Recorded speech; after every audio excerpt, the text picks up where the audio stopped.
다 함께 목도하심으로 2월 10일 수요일 새벽 기도회를 시작하겠습니다.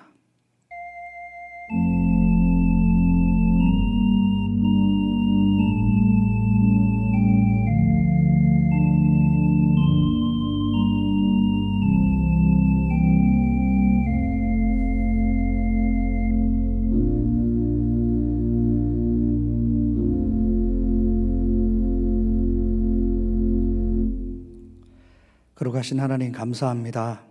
주님 앞에 거룩한 예배자로 서며 주님 앞에 나아가기를 원하오니 우리의 마음을 주관하여 주시고 신령과 진정으로 이 예배를 드릴 수 있도록 인도하여 주시옵소서.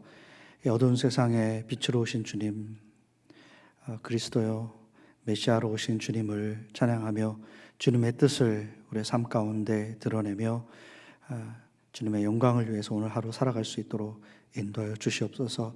너는 세상의 빛과 소금이라고 하신 주님의 말씀 따라 오늘도 세상을 밝히며 썩어진 곳에 생명을 부어줄 수 있는 그런 믿음의 자녀들로 오늘 하루 살아갈 수 있도록 인도하여 주시옵소서. 우리의 모든 언행 심사를 통하여 하나님의 영광이 드러나는 복된 하루 될 수 있도록 인도하여 주시기 원합니다. 이 예배를 통하여 우리에게 예비하신 풍성한 은혜로 함께하여 주시고 우리 안에 주님의 사랑으로 가득 채워질 수 있는 귀한 시간으로 인도하여 주시기를 간절히 바라올 때에 이 모든 말씀 우리 주 예수 그리스도의 이름으로 간절히 기도합니다. 아멘. 다시 찬송가 249장 함께 부르시겠습니다.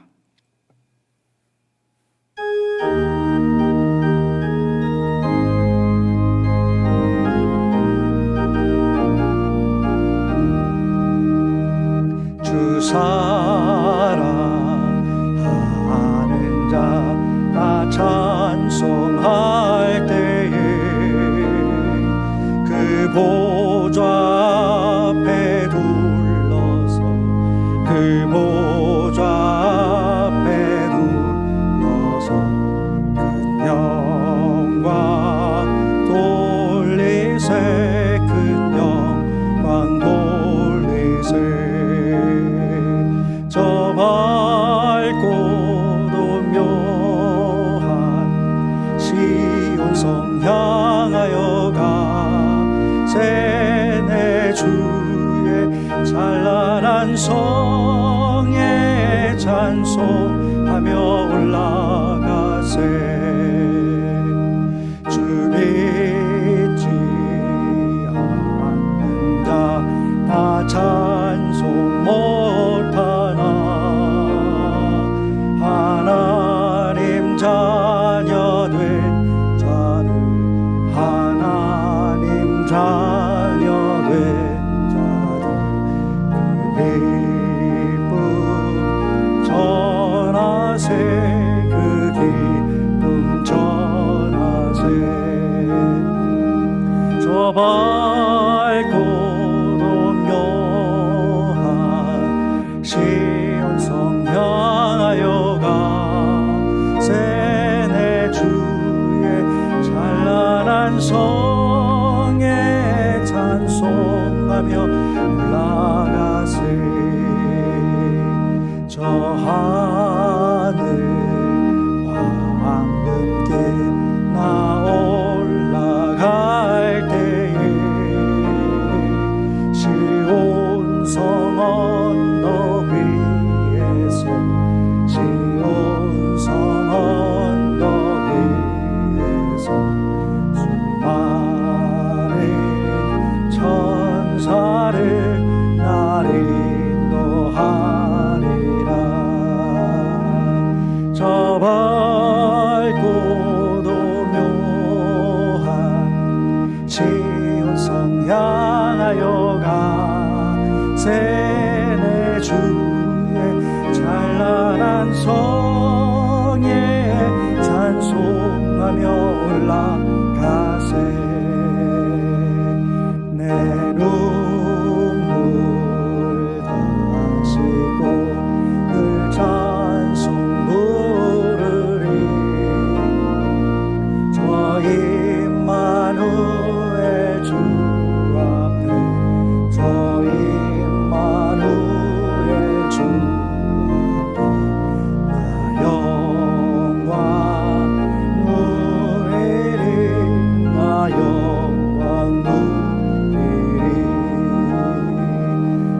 밝고 묘한 시온성 향하여 가세 내 주의 찬란한 성에 찬송하며 올라가세.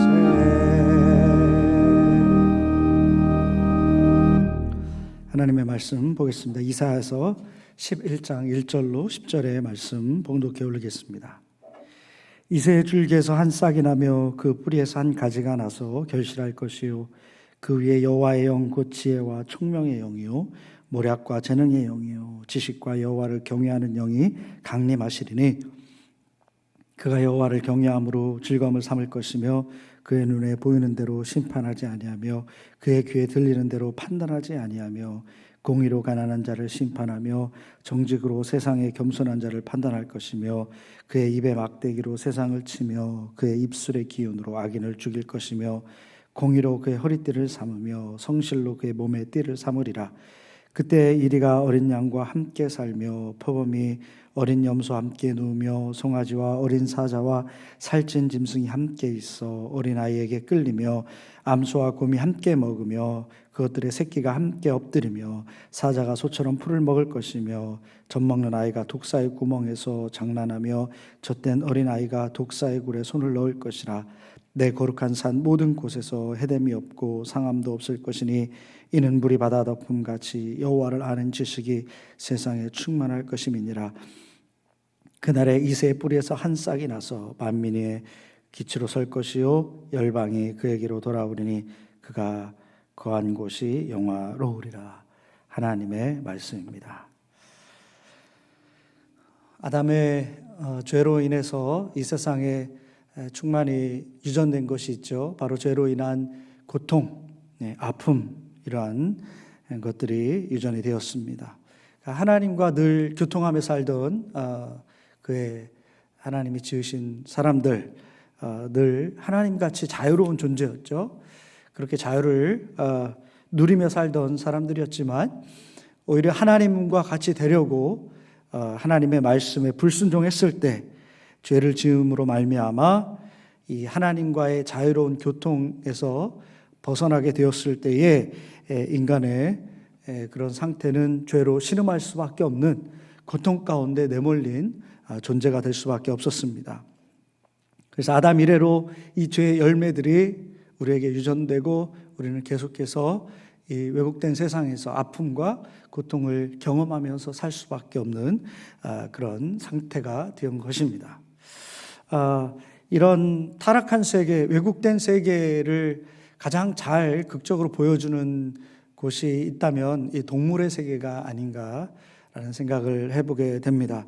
자, 동물들의 세계는 죽고 죽여야만 자신이 살 수 있는 양육강식의 그런 세계죠.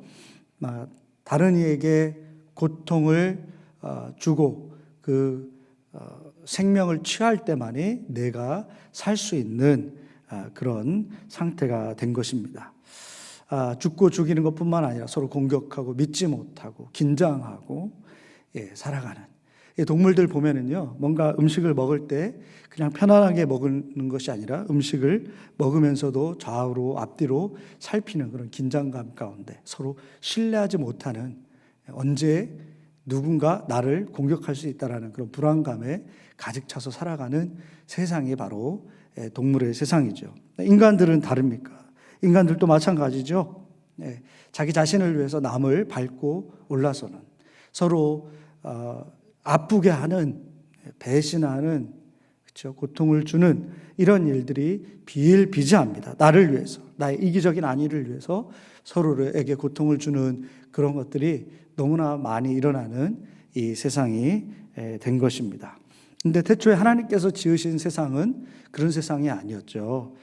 완전한 나라였습니다. 모두가 하나님의 나라의 그 질서 안에서 서로 신뢰하고 평안하고 조화로운 곳, 안전한 곳, 아름다운 곳이 바로 하나님의 나라였습니다. 이렇게 무너진 세상, 죄로 인해서 고통에 시달릴 수밖에 없는 이 왜곡된 세상을 하나님께서 구원하시기 위해서 계획을 세우시고 메시아를 이 땅에 보내주신 것입니다. 오늘 본문은 이사야를 통해서 장차 메시아에게 오셔서 회복하실 하나님의 나라에 대해서 말씀해주고 있습니다. 자, 메시아가 이사야는 예수님 오시기 전에 훨씬 이전의 선지자죠. 예수님께서 일단 오셔서 부분적으로 하나님의 나라가 성취가 되었고요. 그리고 주님이 완전히 재림하실 때 이 본문에서 주고 있는 하나님의 나라는 완벽하게 성취가 될 것입니다. 자, 메시아가 오시면 세상이 어떻게 된다고 하셨습니까? 공의로 세상을 판단한다라고 말씀하고 있습니다. 세상은 앞서 말씀드렸지만 왜곡되었습니다. 무엇이 진리인지 진리가 왜곡되고 이런 진리가 희미해진 세상에 살고 있습니다. 신명기 16장 19절에서 이렇게 말합니다. 너는 굽게 판단하지 말며 사람을 외모로 보지 말고 뇌물을 받지 말라. 뇌물은 지혜자의 눈을 어둡게 하고 의인의 말을 굽게 한다. 자, 이렇게 말씀하고 있습니다. 잠언 17장 23절도 악인은 사람의 품에서 뇌물을 받고 재판을 굽게 하느니라. 자, 여기에서 보면은 힘이 있는 자들이, 재판할 수 있는 자들이, 자, 무슨 의미입니까? 사실 하나님께서 판단하시잖아요. 그러니까 하나님이 하실 일들을 부여받은 그런 지위를 가진 그런 사람들이 굽게 판단한다. 그래서 하나님의 공의가 드러나야 되는데 그렇지 못한 거죠. 자기 이익에 따라서 이렇게 구분, 판단, 재판, 불의 이러한 것들이 많이 일어나고 있다라는 것을, 일어날 수 있다라는 것을 성경에서는 우리에게 보여주고 있는 것입니다. 우리가 영화 같은 것들을 좀 보게 되잖아요. 영화 같은 게 보면 단골 소재가 있죠. 권력이나 돈의 사주를 받아서 이제 죄 없는 선량한 사람들에게 죄를 뒤집어 쓰고 또 죄를 지은 사람들이 교묘하게 죄를 짓지 않은 것처럼 그렇게 빠져나가게 되는 그런 내용들이 많이 나옵니다. 그게 우리의 모습인 거죠. 이 세상에서 이런 일들이 비일비재하게 일어나고 있는 것입니다. 이 세상에는 차별, 왜곡, 거짓 등 이렇게 수많은 구분 결정이 일어나는 것을 우리가 보게 됩니다. 그러나 메시아가 오시면 이 구분 세상은 설자를 잃어버리게 됩니다. 하나님의 공의가 충만해질 것이기 때문입니다. 하나님은 지극한 선이시고 진리이기 때문입니다. 그래서 우리는 끝까지 주님을 신뢰하면서 주님께서 공의로 다스리실 그 나라, 그 하나님의 나라를 사모하면서 그 하나님은 선한 사람에게 끝까지 선을 행한 자에게는 칭찬을, 그렇지 않은 자에게는 심판을 하신다는 것을 우리가 믿고 세상에 소망을 두지 말고 주님의 뜻을 위해서, 하나님 나라를 위해서 우리가 철저하게 순종하며 살아야 될 줄 믿습니다. 자, 앞서 말씀드렸지만 주님의 나라, 예수님께서 이 땅에 오셔서 부분적으로 하나님의 나라가 시작되면서 또 실현이 되었습니다. 이미 예수 그리스도께서는 우리 가운데 구원자 메시아로 오신 것이죠. 자, 그래서 주님이 우리의 주인이 되어주시는 그리스도가 되시는 우리 믿음을 고백하는 우리들의 삶에서는 주님이 통치하는 삶을 살아야 합니다. 하나님 나라의 지금 대표적인 공동체가 뭡니까? 바로 교회 아니겠어요? 우리 교회가 바로 하나님의 나라가 성취되는 그런 공동체가 되어야 될 줄 믿습니다. 하나님의 통치가 이루어지는 교회에서는 세상에서 일어나는 이런 왜곡이 절대로 자리 잡으면 안 되는 것이죠. 그러한 세상적인 가치가 들어올 때 교회는 부패된 교회. 그래서 요한계시록에서 말씀하시는 그런 칭찬과 더불어서 뭐예요? 하나님께서 책망할 것이 있다라고 말씀하시는 것이 바로 세상 가치들이 들어왔을 때 주님께서 책망하시는 거 아니겠습니까? 하나님의 나라는 그리스도께서 통치하시는 곳이기 때문에 이러한 부정의가 서지 못해야 될 것입니다. 자, 우리 믿음의 공동체가 따라야 될 본은 무엇인가? 오늘 본문 3절에서 이렇게 말씀하시죠. 메시아께서 눈에 보이는 대로 심판하지 아니하며 귀에 들리는 대로 판단하지 아니하고 4절에서 오직 공의로 정직으로 판단하신다. 하나님, 이 그리스도께서 그렇게 판단하시는 주님께서 우리 주인이 되시기 때문에 우리는 개인적으로나 공동체적으로나 이러한 우리가 보고 듣는 것 이런 것에 우리가 휩쓸리면 안 되는 것입니다. 그렇게 판단하고 정죄하는 그런 어리석음에 빠지면 안 되는 것이죠. 여러분, 우리가 듣는다고 했을 때 그게 다 사실입니까? 왜곡돼서 전달되는 게 얼마나 많아요? 그리고 우리가 보았다고 해도 그것을 분명하게 그 본질까지 꿰뚫어보고 진리를 그 안에서 볼 수 있습니까? 조금이라도 오해할 수 있는 우리의 안목이잖아요. 그래서 우리는 어디에 그럼 중심을 둬야 됩니까? 하나님의 공의, 주님의 뜻, 그 뜻에 마음을 모으고 어떤 것이 하나님께서 원하시는 것인가? 무엇이 하나님께서 요구하시는 것인가? 성경에서는 무엇을 말씀하고 있는 것인가? 거기에 우리 중심을 두어야 될 것입니다. 우리 눈에 보이는 것, 우리 귀에 들리는 것, 거기에 우리가 마음을 다 뺏기다 보면 어때요? 우리 관계가 깨어지고 여전히 반복하는 그런 삶을 우리가 살지 않습니까? 그럼에도 불구하고 성경에서는 뭐래요? 원수까지도 사랑하라 라고 말씀하셨으면 우리가 주님의 말씀에 의지해서 순종해서 서로 용납하고 사랑하고 순종하는, 그렇게 사랑하는 그런 모습들이 일어나야 될 것입니다. 그것이 바로 성취되고 있는 하나님의 나라일 것입니다. 우리가 가는 곳이, 우리가 모이는 이 교회가 이런 하나님의 공의가, 하나님의 정의가, 하나님의 뜻이 먼저 우선순위가 되어지는 그런 하나님의 나라가 우리 교회 가운데 임하기를 간절히 원합니다. 또 두 번째, 메시아가 오시면 전쟁이 그치고 평화가 도래한다 라고 말씀합니다. 오늘 본문 6절 8절에서 동물들이 평화롭게 사는 장면을 아름답게 보여주고 있죠. 가장 이 약육강식의 세계를 잘 보여주는 곳이 어디입니까? 우리 다큐멘터리 같은 것들 봐도 이 아프리카 대초원을 보면 어때요? 거기에 참 많은 이런 싸움과 그런 사륙이 일어나고 있지 않습니까? 근데 거기에서 사자가 사슴을 잡아먹기 위해서 몰래 공격하고 하는 그런 모습들이 이제 없는 겁니다. 거기에 서로 놀고 있습니다. 또 사자는 작은 동물들을 제 새끼 다루듯이 살핍니다. 어린 아이들도 독사랑 같이 장난치면서 즐거운 시간을 보냅니다. 태초에 하나님께서 지은 세상이 이런 모습이 아니었을까 생각을 해봅니다. 살상이 그치고 서로 쏘며 물며 핥히는 그런 공격이 아니라 완전한 평화가 메시아가 오시면 이루어지는 것입니다. 이게 무슨 의미입니까? 예수님께서 이 땅에 오시면 이러한 싸움이 그치고 완전한 평화가 이루어진다는 것이죠. 주님께서 오셔서 다스리시는 우리 하나님의 나라에는 이 평화가 시작되어야 될 줄 믿습니다. 예수 그리스도를 통해서 성령의 역사하심을 통해 우리 가운데 하나님의 나라가 이루어지고 있습니다. 그렇기 때문에 예수님을 모신 우리는 서로 공격하고 상처를 주는 세상의 망가진 모습을 닮아가서는 아니 될 것입니다. 여러분, 펫을 많이 키우잖아요. 애완동물을. 근데 애완동물 가운데 야생동물을 키우는 분들이 있어요. 예를 들어서 사자도, 호랑이도, 하이에나도 이렇게 키우는 분들이 있더라고요. 심지어는 악어를 키우는 분도 있는 걸 봤는데, 근데 이 모든 그 가정들의 특징을 보면은 또 다른 동물들도 같이 키우는 경우도 많습니다. 근데 가만히 보면 이 맹수들인데도 강아지나 고양이나 연약한 자연 세계에서는 잡아먹을 그런 동물들인데 서로 잘 지냅니다.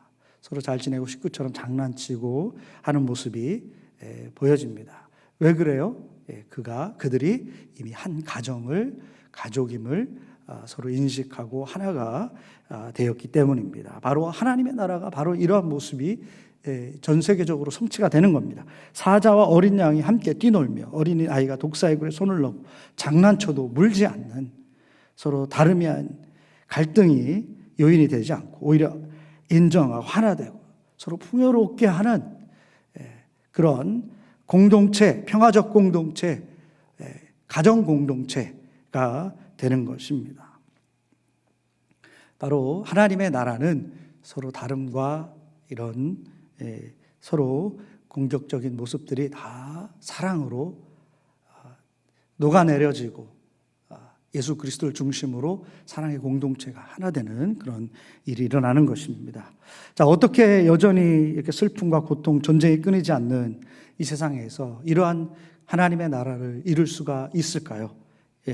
그것은 성령에 충만할 때 가능합니다. 오늘 말씀 2절에서 메시아가 이새의 줄기에서 나는데 그 위에 여호와의 영, 이 여호와의 영이 강림하실 때 하나님의 나라가 이루어진다라고 말씀하고 있습니다. 오늘 말씀에서 이새 줄기라고 했습니다. 여기서 줄기라는 것은 구루터기입니다. 다 잘라지고 구루터기, 거기서 싹이 난다. 왜 이새라고 했을까? 하나님께서 다윗에게, 그러니까 다윗의 자손에서가 아니라 이새의 자손이다라고 말씀하신 이유는 하나님께서 다윗에게 영원한 그의 나라를, 왕국을 약속하셨지만 그 후세들이, 다른 왕들이 어땠어요? 철저하게 하나님을 버리고 하나님의 심판 가운데 있었습니다.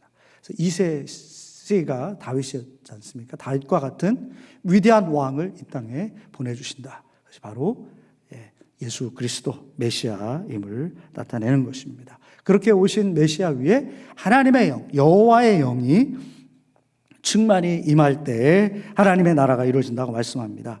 그래서 여호와의 영은 지혜와 총명의 영입니다. 자, 지혜와 총명의 영은 사법적인 분별력을 의미합니다. 무엇이 하나님 앞에서 옳고 그른 것인가? 전에는 왜곡되고 치우치고 굽게 했지만 하나님의 영이 올 때는 절대로 그런 일이 일어날 수가 없는 것입니다. 하나님이 원하시는 것이 무엇인지 분명하게 알려두는 겁니다. 우리도 마찬가지예요. 성령에 충만할 때 하나님의 뜻에 민감해지게 되는 것이죠. 하나님의 뜻에 맞춰서 순종의 삶을 살아가게 되는 것입니다. 성령이 인도하시면 이것이 나에게 이익이 되는가? 그래서 내가 왜곡하는 것이 좋은 것인가? 이런 것들이 자리 잡지 못하는 것이죠. 하나님의 뜻이 무엇인가? 아무도 보지 않는 곳에서 성령 하나님이 이끄시기 때문에 하나님의 뜻에 민감해서 하나님의 뜻대로 순종하게 되는 것입니다. 또 여호와의 영은 모략과 재능의 영이라고 했습니다. 이는 군사적인 능력을 의미합니다. 하나님의 나라는 외부의 적, 세상 나라로부터 지켜내는 것입니다. 성령께서 이생의 자랑, 속세의 죄로부터 우리의 거룩함을 지켜낼 수 있는 힘과 능력을 주시는 것입니다. 이게 바로 성령의 도우심이죠. 마지막으로 여호와의 영은 지식과 여호와를 경외하는 영이라고 했습니다. 하나님과의 관계에서 신실함을 의미합니다. 성령에 충만하신 메시아는 어떻게 했어요? 주님은 십자가 처형 앞에서 두려움 가운데 몸부림치셨습니다. 그렇지만 결국 어떻게 하셨습니까? 아버지의 뜻대로 십자가를 지시는 순종을 하셨습니다. 개인적으로 인간이신 예수님께서도 고통의 그 아픔을 너무나 잘 알고 계셨지만 결국 하나님과의 관계, 그 관계 때문에 그 신실함으로 순종의 걸음을 걸으셨던 것입니다. 우리가 성령에 충만하게 될 때 우리는 절대 순종으로 나아가게 될 수 있음을 믿습니다. 주님을 경외하며 주님의 뜻에 우선순위를 두는 그런 삶을 세상의 어떤 조건이 우리를 압박해 와도 순종할 수 있는 그런 능력을 얻게 되는 것입니다.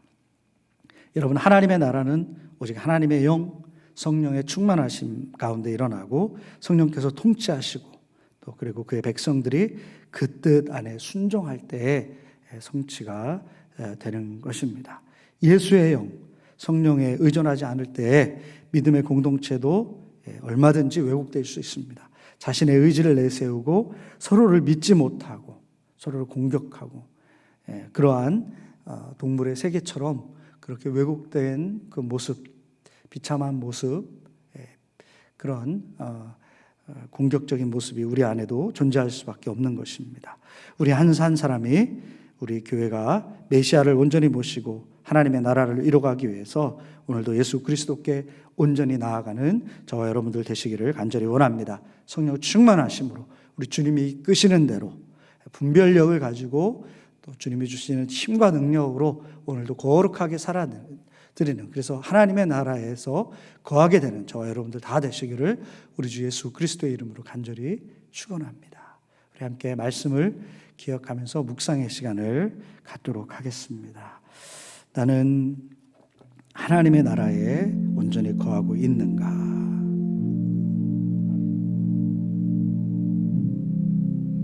메시아이신 주님 안에 있는가? 하나님의 나라 안에 거하고 있는가? 정직으로 공의로 살아가고 있는가?